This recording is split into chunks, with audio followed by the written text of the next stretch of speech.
Olá você, telespectador, olá você, telespectador daqui da Cultura Litoral. A partir de agora você acompanha a edição do Opinião 2.0 desta sexta-feira. Vai comentar, analisar as notícias com você, o advogado Roberto Mohamed, do time de comentaristas da Cultura Litoral, e ele vai começar analisando um dado divulgado hoje, a inflação de novembro, o IPCA, o Índice de Preços ao Consumidor Amplo, contabilizado pelo IBGE, ficou em 0,95% no mês de novembro. Boa tarde, Mohamed. Boa tarde, Paulo.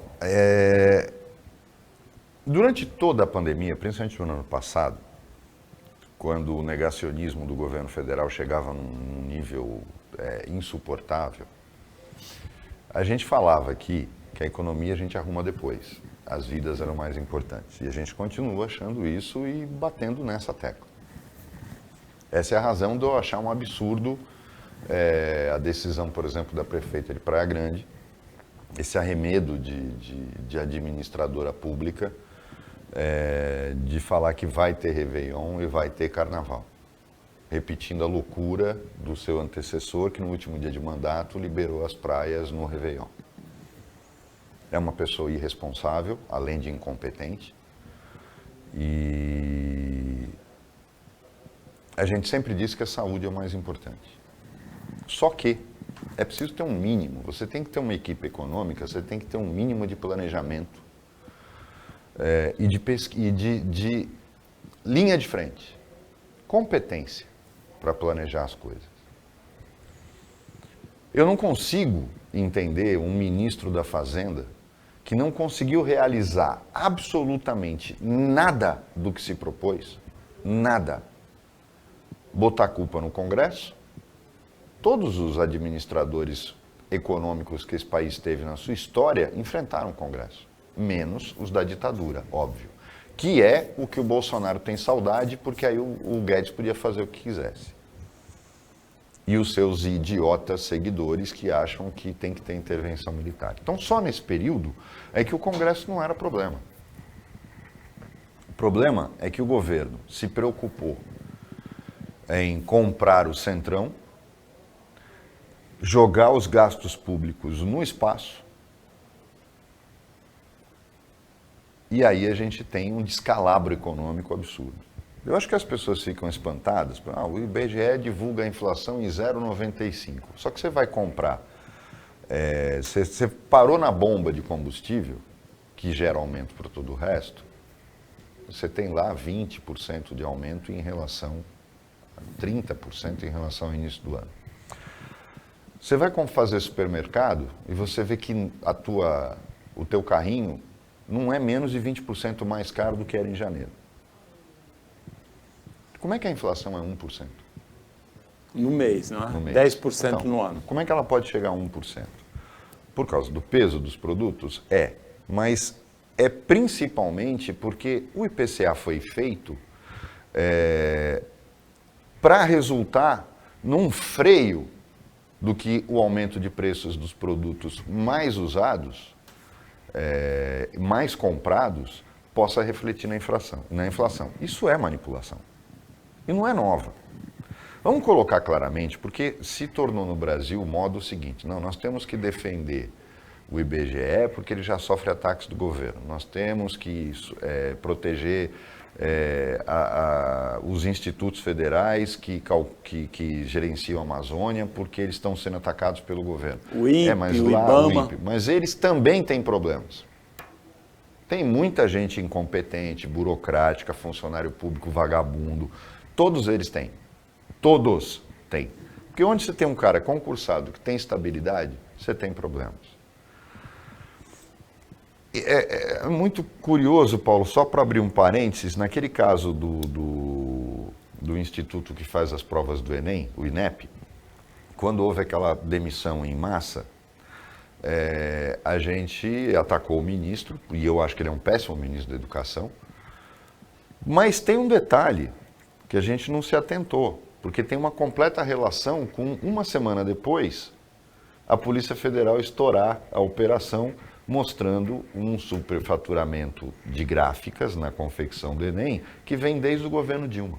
Desde 2010. Desde o governo Dilma. Então, e aí os caras pegaram e saíram fora, em cima, logo quando a bomba ia estourar, foi muito suspeito. Eu tenho uma crítica constante ao funcionalismo público, porque eu vejo como fonte de um dos grandes problemas do país. Uma vez uma amiga, que é servidora pública, estava reclamando, eu estou sem aumento há 5 anos. Eu falei, mas quanto você ganha? Quando ela me disse o salário dela, eu falei assim, você já parou para imaginar que o que você faz na iniciativa privada você ia ganhar 6 vezes menos? Então fica quietinha. Você está 5 anos sem reajuste e continua ganhando 5 vezes mais do que você ganharia em qualquer outro lugar. Ainda tem estabilidade, folga, recesso. Pô, sossega. Então esse é o grande problema, Paulo. Ninguém compreende o país, ninguém pensa no país. E aí a gente está pagando o preço disso, não é porque nós defendíamos as vidas em vez da economia. É preciso deixar claro isso. A inflação, a economia está descontrolada totalmente, porque nós temos um ministro da Fazenda que simplesmente não sabe o que faz. Simplesmente não sabe o que faz. Não adianta ficar tapando sol com a peneira. Quando eu vejo gente que tem estudo, tem grau de instrução, é inteligente, falando, não, a economia cresceu, os impostos, a arrecadação cresceu. A arrecadação cresceu por causa da inflação. Ela não cresceu por conta da economia, a economia está decrescendo.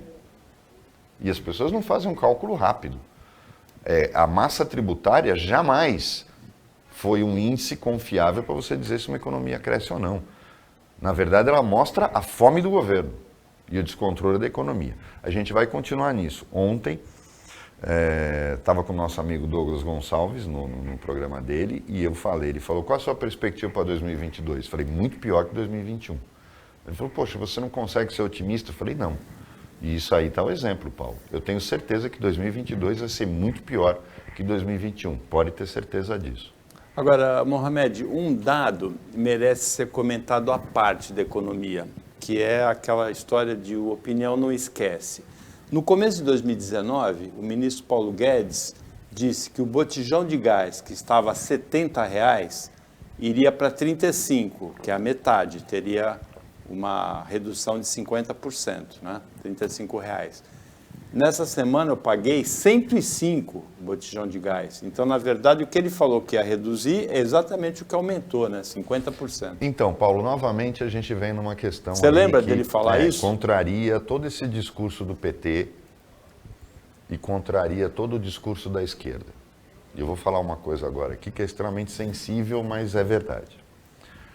A Petrobras só é boa para a Petrobras. Para mais ninguém. Não existe um único motivo para a Petrobras continuar sendo uma estatal. Não tem. A não ser os funcionários da Petrobras, e que hoje estão sendo maltratados, os de carreira, mas os funcionários de carreira também são corruptos. Nós mostramos aqui a corrupção deste prédio, dessa torre que tem aqui, que estava pagando uma empresa para fazer manutenção e o prédio nem estava pronto. O corrupto que assinava era funcionário de carreira. O gerente responsável era funcionário de carreira. A corrupção na Petrobras é endêmica. A Petrobras só é boa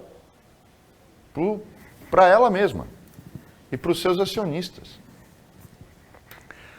A privatização da Petrobras e a quebra total do monopólio é a única saída que a gente tem. As pessoas podem não perceber o seguinte: não importa a bandeira que você abasteça, se você vai no posto da Shell, da Ipiranga, a gasolina vem de um único lugar.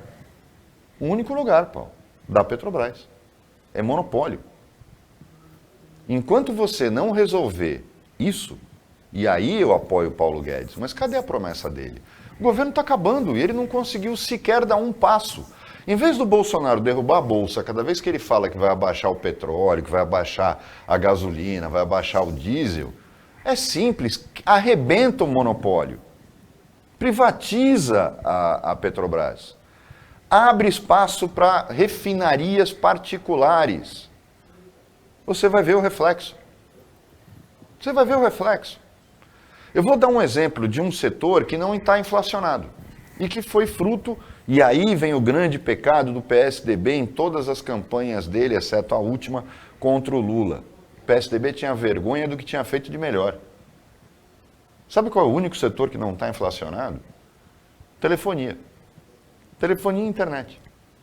Porque a concorrência faz que eles se ataquem tanto e se comam tanto que eles são obrigados a jogar os preços lá embaixo. E a própria tecnologia fez isso também. Hoje ninguém mais se preocupa em comprar pacote de telefone. Você compra só de dados, porque você faz ligação pelo WhatsApp. Então, hoje, a mostra maior de que o PSDB acertou em cheio e que a gente está vendo o que foi, e diziam que privatizar Embratel, privatizar Telesp, ia ser, era segurança nacional. Que segurança nacional? Que interesse estratégico existe? Eu já cansei de falar aqui. Qual é o interesse estratégico de ter um banco como o Banco do Brasil estatal? O que é que o Banco do Brasil tem que é estratégico? Ele tem as mesmas coisas que todos os outros bancos têm e faz as mesmas coisas com o seu cliente que os outros bancos fazem. Por que ele é estatal?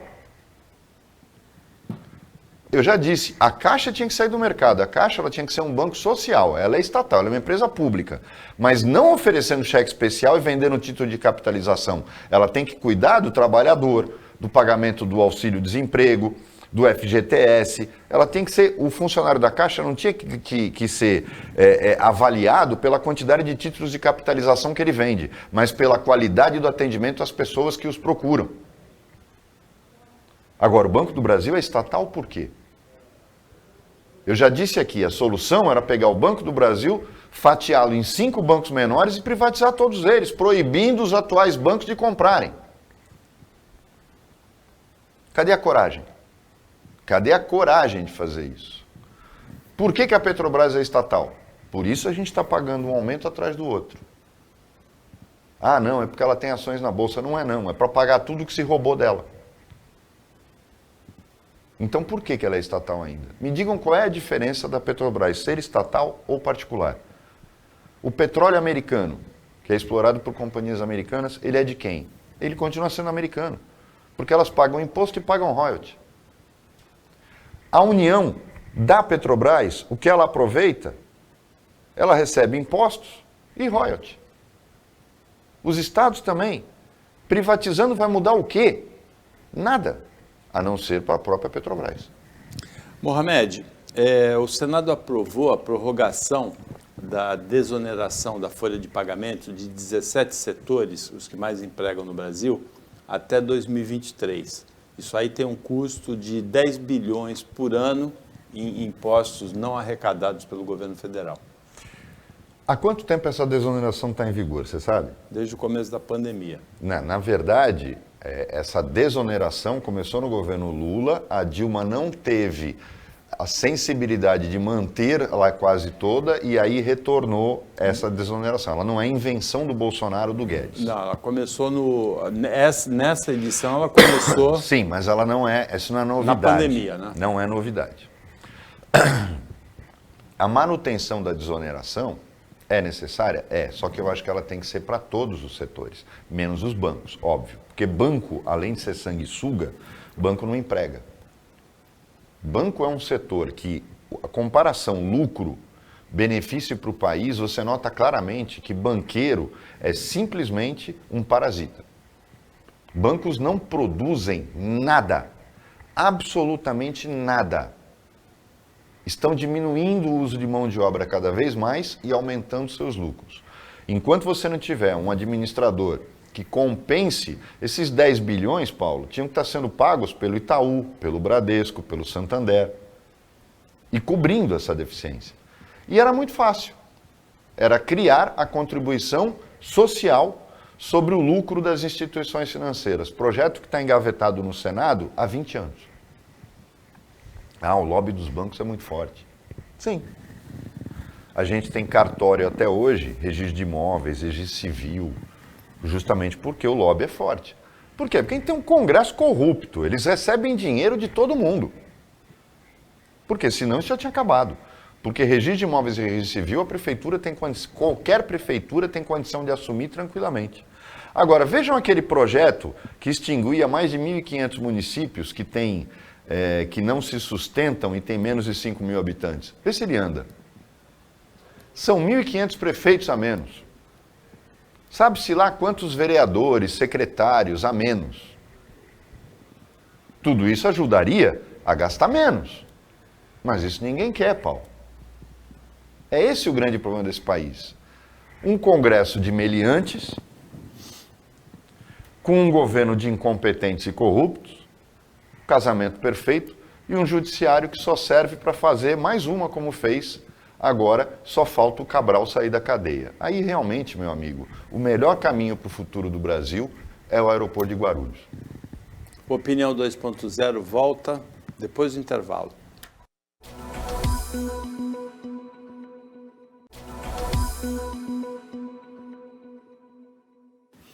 Voltando com a Opinião 2.0, nesta sexta-feira, quem comenta, analisa as notícias com você é o advogado Roberto Mohamed. Mohamed, o Paulinho da Força convidou o ex-governador de São Paulo, Geraldo Alckmin, até hoje tucano, fundador do partido tucano, PSDB, para se filiar ao Solidariedade e ser vice do Lula. E hoje, o ex-governador Márcio França, que foi vice do Alckmin, que é muito ligado ao Geraldo Alckmin, disse publicamente que ele entende que a possibilidade do Alckmin ser vice do Lula é de 99%. Ele explicou assim, perguntaram para ele assim, na Rádio Bandeirantes, perguntaram assim, o Alckmin seria o José de Alencar dessa edição nova do Lula? Ele falou assim, não, o Alckmin tem a mesma credibilidade, a mesma força do José de Alencar, mas o José de Alencar era um milionário e o Alckmin é um duro. Ele definiu assim. Na verdade, eu acho que seria o melhor dos mundos pro Márcio. O Márcio tem que apostar nisso, mas eu duvido que isso aconteça. Eu não acho que o Geraldo Alckmin vai ser vice do Lula. 99%, hein? Não, isso não é a opinião do Márcio. Se a opinião do Márcio tivesse 100% de certeza, ele tinha ganho a eleição para governador, ele não teria cometido os erros que ele cometeu. Foi ele que perdeu a eleição, não foi o Dória que ganhou. Inclusive aqui na Baixada, né? Exatamente. Foi onde então, ele perdeu. eu não acho que o Márcio também seja um oráculo. O Alckmin comprometeria a biografia dele, sendo vice do Lula. Pode ser? Pode. Eu não acho que é 99%. Primeiro porque tem algumas coisas acontecendo, é lógico, quanto mais o Alckmin demora para sair do PSDB, mais ele permite e tem permitido que Dória e Rodrigo Garcia se movimentem. E hoje, se o Alckmin, o ano passado, conseguia levar, por exemplo, 100 prefeitos com ele, 10 deputados federais, 10 deputados estaduais, hoje ele leva 2 federais, leva 10 prefeitos. Ele não leva mais. Não leva mais. Pode esquecer. Eles já se movimentaram. Eles têm a máquina do governo estadual na mão. E aí fica meio que claro que essa demora do Alckmin, que é típica dele, vai destruir o capital político dele. Quando ele tomar a decisão, ele já não representa mais o Geraldo Alckmin do ano passado, desse ano, do início desse ano. Isso, inclusive, tem irritado muito o Márcio, porque o Márcio precisa desta decisão do Alckmin para poder tomar a decisão dele. Todo mundo sabe que eles estão juntos. A própria aliança envolve problemas dos dois lados, porque o melhor dos mundos para o Márcio, por quê?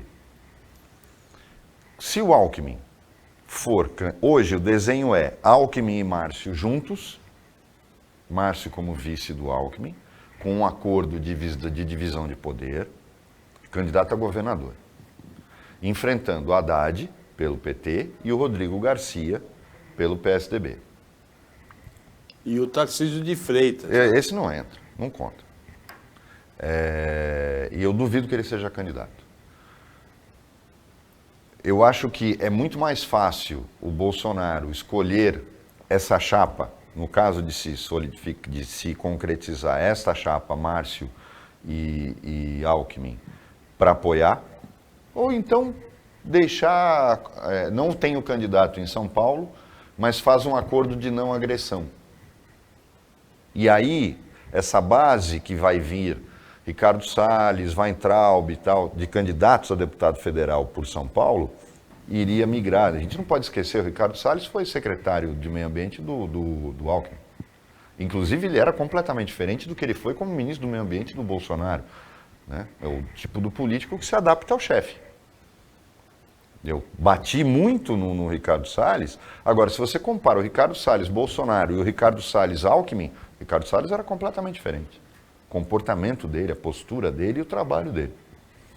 Mas eu aposto nessa posição. Isso é um cenário. Agora, imagine o cenário que o Márcio quer. Alckmin sai a vice do Lula. Na negociação, PSB apoia o PT em troca de apoio do PT em alguns governos estaduais-chave, Pernambuco, São Paulo, onde o PSB tem chances reais de ganhar. Espírito Santo. Isso significaria em São Paulo o seguinte cenário: Alckmin vai a vice do Lula, Márcio sai candidato a governador e Haddad tira o time de campo. E o PT, no máximo, indica o vice do Alckmin, do Márcio. E aí o Haddad ou sai ao Senado, ou fica como coordenador da campanha do Lula, que é uma das coisas que estão no horizonte. Entenderam que muda completamente o cenário. Porque hoje se vê que no segundo turno haveria claramente um lugar garantido para a esquerda, para o Haddad. E aí Rodrigo Garcia e Márcio se enfrentariam, e Alckmin se enfrentariam para ir para esse segundo turno. Com esta mudança toda, some o Haddad, e aí você praticamente passa a ter certeza de um segundo turno entre Márcio França e Rodrigo Garcia. Esse cenário é o sonho do Márcio? É o sonho do Márcio. Para o Alckmin, não sei se é tão bom assim, porque o Alckmin tem todo um grupo político atrás dele para qual isso é impensável. O grupo político dele emagreceria mais ainda, que já emagreceu por causa desta relutância do Alckmin. Mas tem um outro ponto complicador. O problema não é o Haddad. Eu acho até que o Haddad abre mão da candidatura dentro dessa composição política, mas tem uma outra pessoa que já está berrando e vai atrapalhar. Chama-se Gleisi Hoffmann. Ela já disse que é totalmente contra essa ideia e que o PT não aceita essa aliança neste desenho, porque esse desenho só existiria se o PT abrisse mão da candidatura em São Paulo. Não tem sentido palanque duplo. Então você teria o Alckmin com vice do Lula e o PSB apoiando essa chapa e o PT também lançando candidato para bater no PSB. Não tem lógica. É que é da história do PT. O PT não se sacrifica, ele não abre mão de ser cabeça de chapa, mas nesse caso ele vai ter que aprender a fazer isso. É por isso que eu digo, é um cenário muito difícil para o Márcio pegar e jogar que 99% tem. Então por que o Alckmin já anunciou que só vai tomar a decisão de sair do PSDB em janeiro? Porque é isso que o Alckmin está fazendo e está minando o seu próprio capital político. Porque quanto mais tempo ele demora, mais apoio ele perde entre o grupo do PSDB que supostamente sairia junto com ele. Mas você já disse aqui que esse posicionamento do Alckmin sem se decidir faz com que todo jogo fique dependendo dele. Sim, mas vai ter uma hora que todo mundo vai ficar de saco cheio. Esse é o grande problema. É aquela história do saber o ponto onde você deve parar. E já passou o ponto? É como o blefe no jogo de pôquer. Se você blefar toda hora ou prolongar o seu blefe, você pode perder, você pode cair do cavalo. É a mesma coisa que está acontecendo com o Alckmin. Ele já passou do ponto. Eu não vejo razão para ter passado de novembro. Ele tinha que ter tomado a decisão a semana passada. Agora, Mohamed, na semana eu vi um meme da internet, não sei se você viu, é uma arca de Noé e os casais de animais vão, duas girafinhas, o leão e a leoa, né, o macaco e a macaca, vão subindo e aí tem a estrela do PT e um tucano. E um diz para o outro assim, eu acho que dá para convencer o Noé que nós somos animais da mesma espécie. Mas, na verdade, se você lembrar, tudo que eu falava no Opinião... Os petistas não gostaram desse No meme. tempo do Opinião, eu dizia... Você lembra como eu chamava os dois irmãos gêmeos que brigavam? PSDB e PT são dois irmãos gêmeos que brigam para ver quem é mais bonito. O Fausto odiava essa comparação. Fausto Mas ela é Figueira, verdadeira, que foi... Fausto Figueira. Ele odiava essa comparação, mas ela é verdadeira.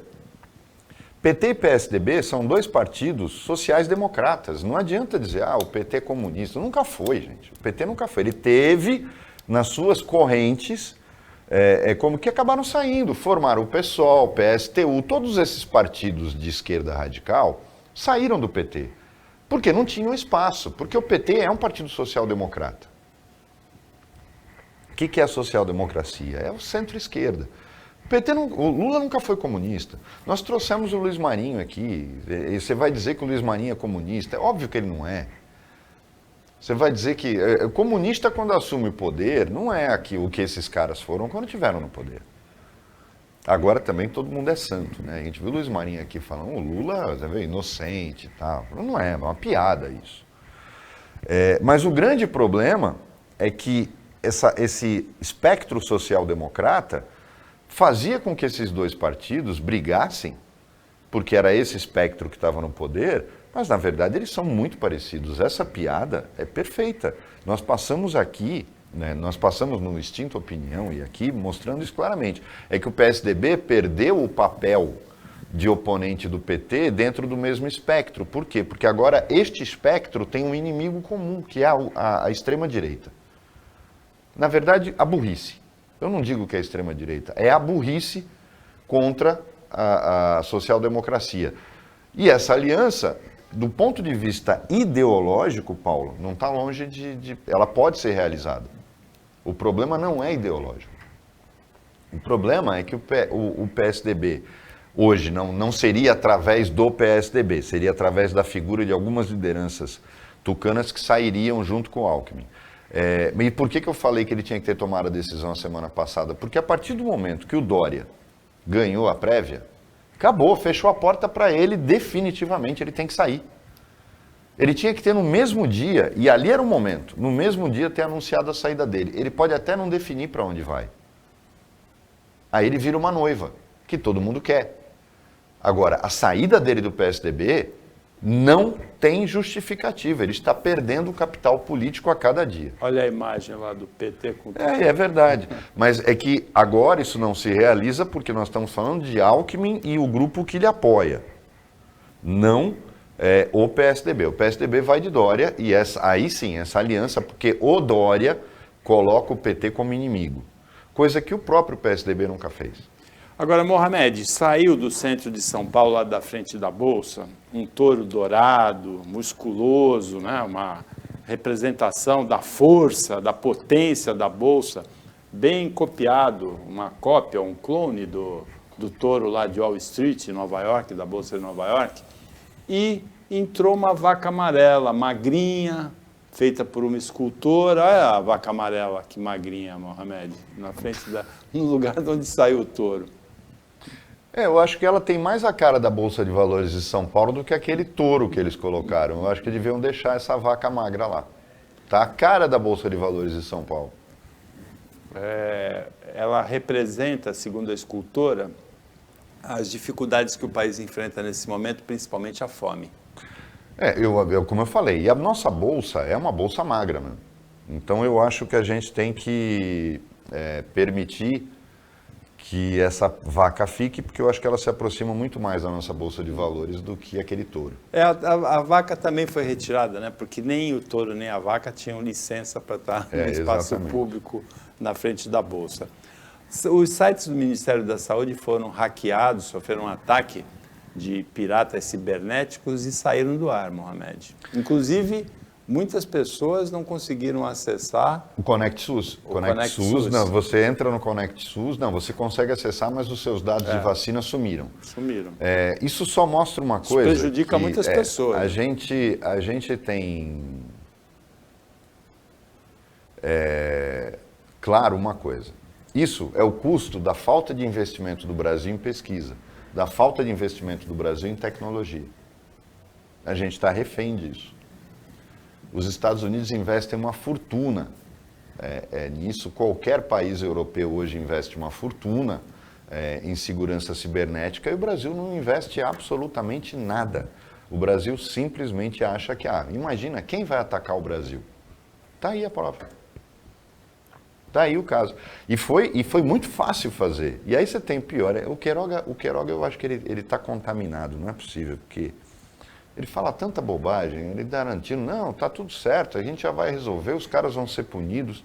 Até hoje não prenderam os caras que atacaram o STJ. E não vão prender. Porque os caras fazem bem feito, tudo vem. O Brasil não tem tecnologia para conseguir localizar esses caras. Não vai acontecer absolutamente nada, pode ter certeza disso. Opinião 2.0 volta depois do intervalo e o intervalo é bem rapidinho.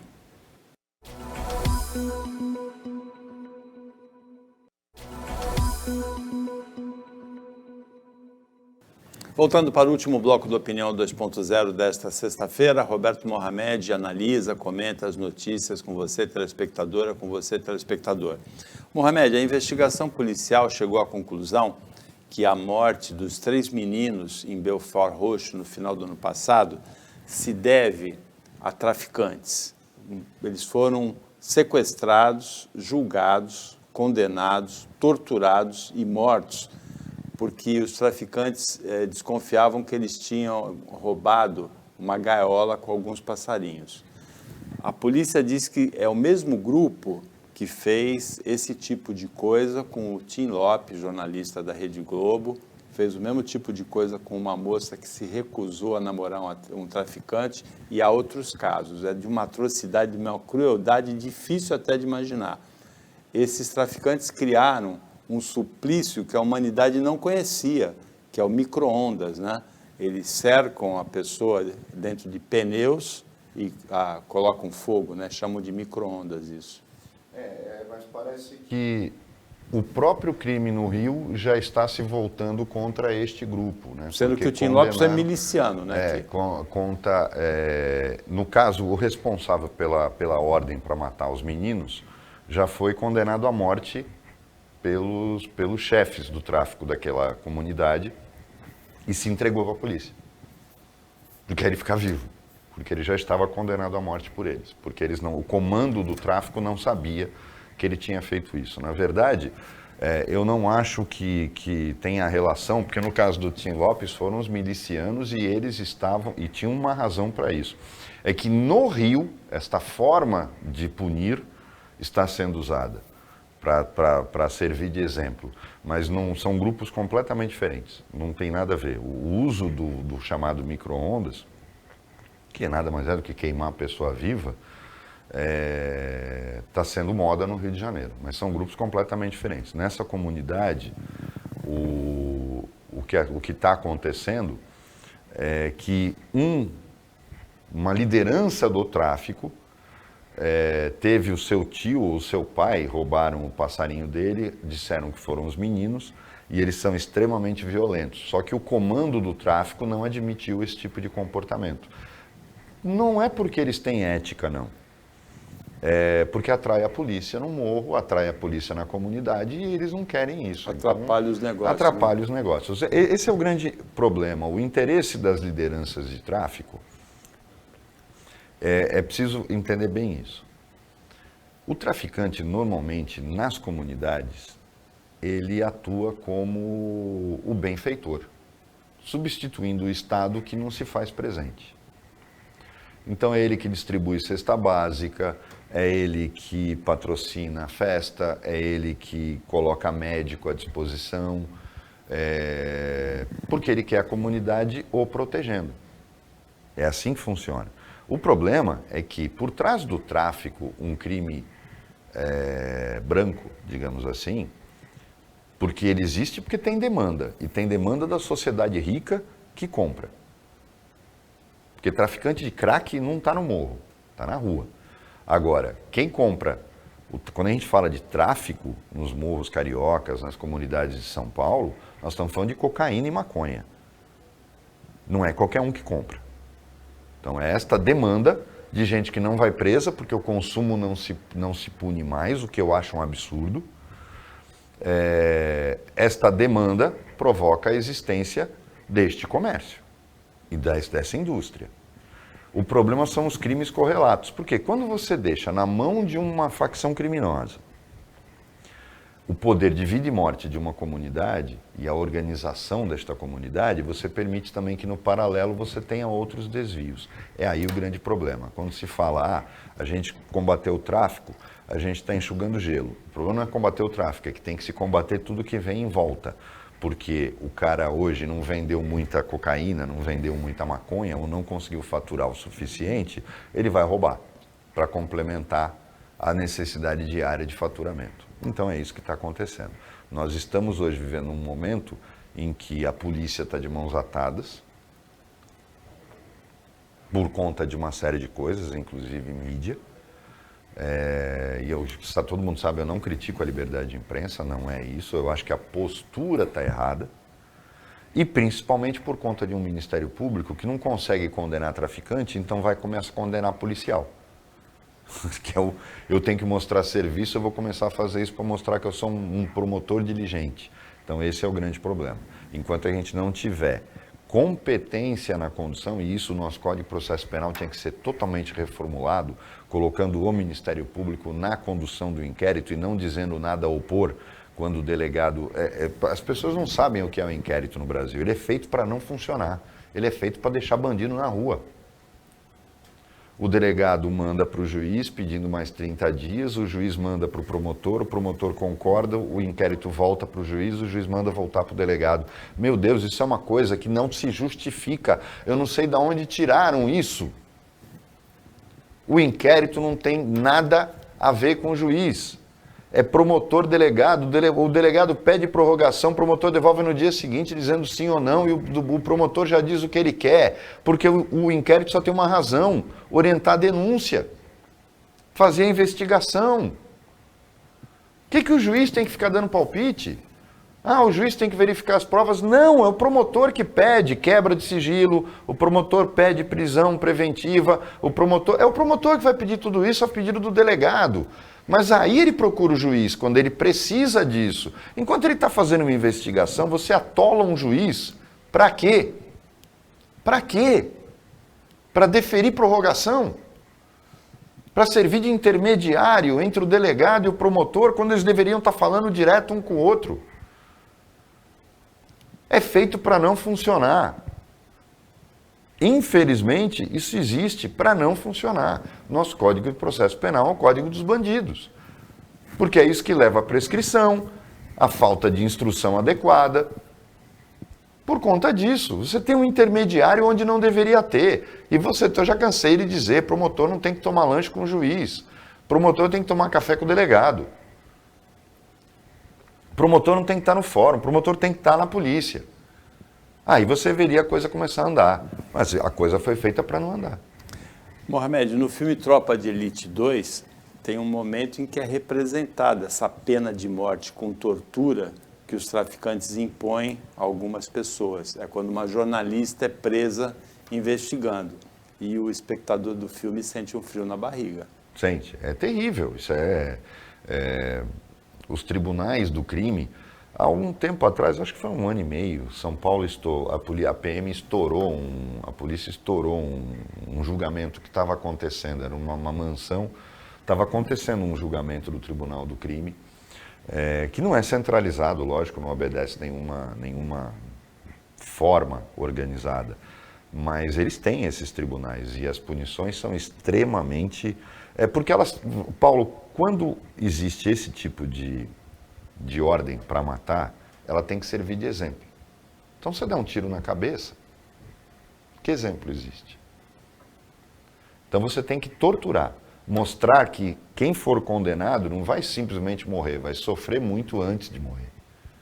Essa é a grande jogada, é a tortura, né? Que eles fazem, e fazem porque são fortes o suficiente Porque o Estado não se faz presente. Essa é a grande verdade.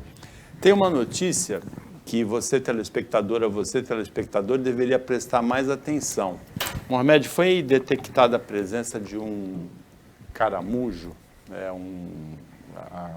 na verdade um percevejo, aqui na Baixada Santista, que é um percevejo que tem uma origem estrangeira. Foi detectado, na verdade, há 2, 3 meses atrás, um biólogo santista detectou, mas agora é oficial a presença desse percevejo asiático, que é considerado uma praga na Ásia. Foi detectado em Santos. E na semana passada também foi detectado um caracol indiano, que pode ser uma praga também, porque pode transmitir a meningite. Também tinha sido detectado em Santos e Cubatão, foi noticiado e já apareceu em 11 estados brasileiros. Eles se reproduzem muito rápido, mas isso vem só por causa da falta de política de vigilância sanitária nos portos brasileiros. A vigilância sanitária nos portos é uma piada. Eu já disse aqui no ar, eles não gostam de ouvir isso. Mas a vigilância sanitária, eu já trabalhei no porto, é uma piada. É um arremedo de vigilância. O Brasil não tem a menor capacidade de se defender desse tipo de coisa. Paulo, é impressionante.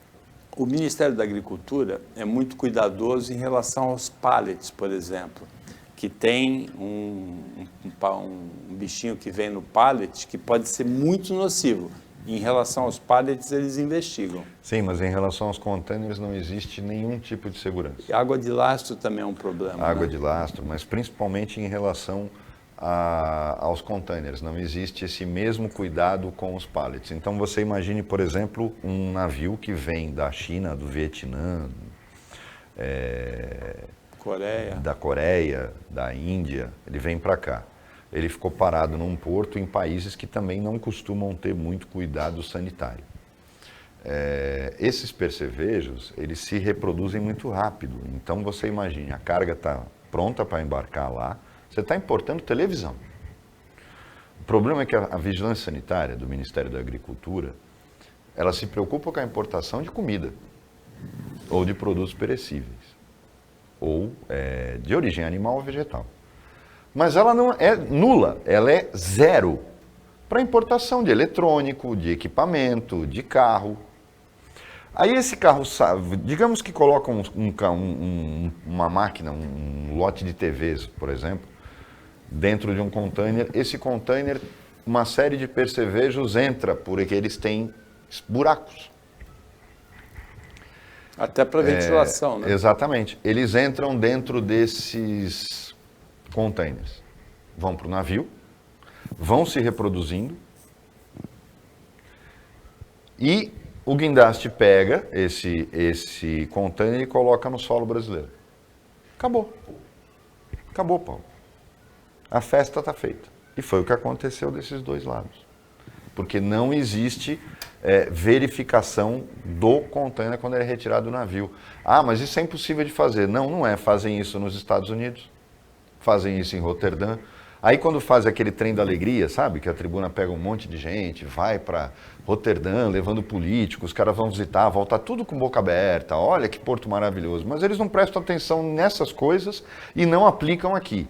Por isso que eu digo que essas viagens não servem para absolutamente nada. É justamente esse o problema.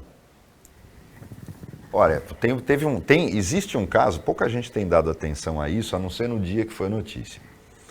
Existe um peixe, para quem tem aquário de água salgada, como eu, conhece, que é o lionfish, peixe-leão.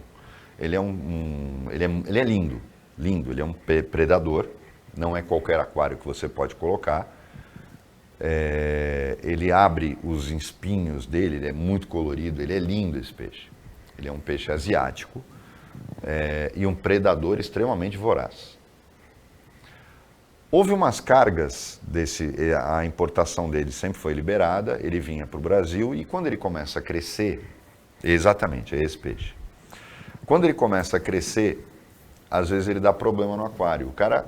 Porque algumas pessoas são que nem aquelas que compram um cachorro e depois abandonam porque, eu não sabia que dava tanto trabalho.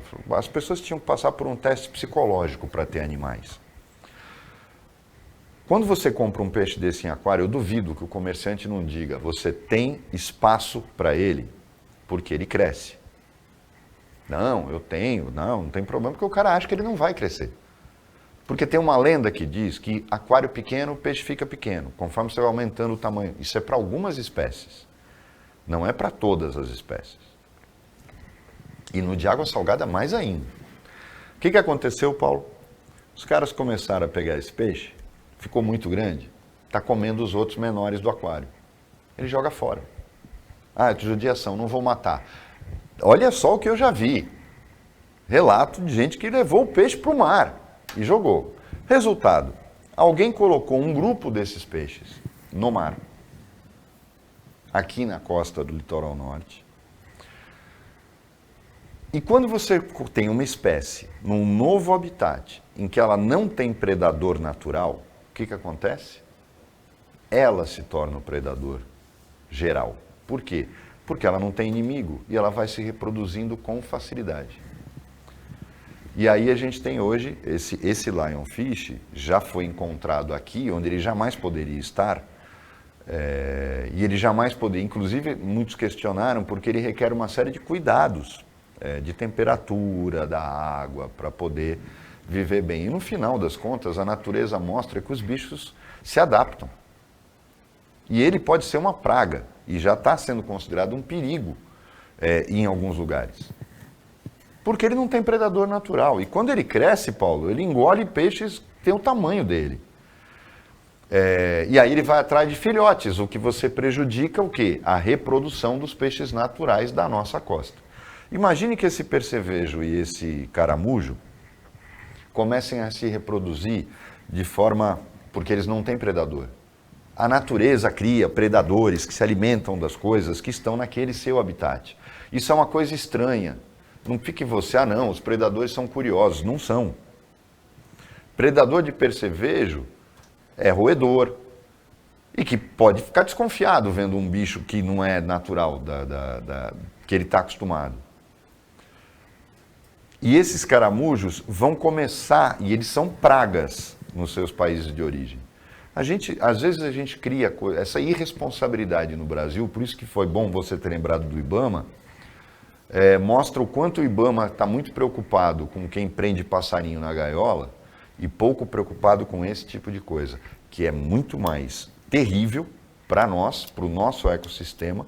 Aí eu quero ver o Ministério Público tomar alguma atitude, né? Porque você não pode tirar uma árvore do teu quintal. Eu quero ver agora, com esse tipo de ameaça permanente por conta de uma vigilância sanitária que é uma piada. Roberto Mohamed, o tempo já está esgotado, mas rapidamente, a poderosa Federação das Indústrias do Estado de São Paulo, a mais poderosa do país, a mais poderosa da América do Sul, né? Ela ficou 17 anos sob o comando do Paulo Scaff. E a partir de 1º de janeiro ela tem um novo comando, Josué Gomes, que é... filho do Alencar, que foi vice do Lula. Isso. E aí o Paulo Scaff, tadinho, está desempregado e eu acho que agora politicamente ele acaba. Porque o Paulo Scaff, o que ele faz? Ele fica 2 anos, não, ele normalmente não sai a prefeito, né? 4 anos fazendo propaganda do SESI, propaganda do Senai na televisão com o dinheiro da Fiesp. Ele mesmo é o garoto propaganda do Senai e do SESI, e para poder se manter sempre na mídia, né? Agora acabou a festa, né? Aí Paulo Scaff é quem? Ninguém. Então eu acho que o Paulo Scaff, como liderança política, acaba de morrer. Josué Gomes é o novo presidente. Com isso, chegamos ao final do Opinião 2.0, agradecendo a participação do Roberto Mohamed como comentarista, agradecendo o trabalho da equipe técnica e de jornalismo do Sistema Costa Norte e agradecendo a você que acompanhou a gente mais essa edição. Até segunda-feira, nesse mesmo horário, de 1:45, meia-noite, a reapresentação, e um ótimo final de semana para você que você merece.